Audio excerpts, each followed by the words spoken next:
గంభీర అంటే Gambira! ఓజస్ గంభీర! ఓజస్ గంభీర! గంభీరం, ఉధృతం,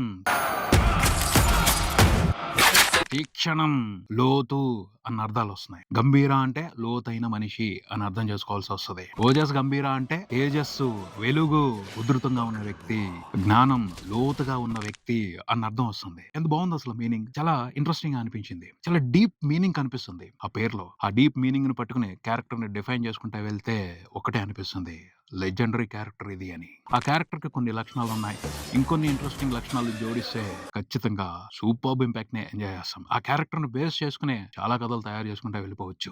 OG universe ని చాలా స్ట్రాంగ్ గా బిల్డ్ చేసుకుంటా వెళ్ళొచ్చు. ఓజీ యూనివర్స్ లోకి చాలా మంది స్టార్స్ ని ఆహ్వానించొచ్చు. సుజితే కాదు, చాలా మంది డైరెక్టర్స్ తో ఈ సినిమాల్ని డైరెక్ట్ చేయించొచ్చు. చాలా పెద్ద ఫ్రాంచైజ్ అయిపోద్ది. తెలుగు ఫిలిం ఇండస్ట్రీ చరిత్రలోనే ఎప్పటికీ మర్చిపోలేని ఘన చరిత్రని సంపాదించుకుంటది ఓజీ యూనివర్స్.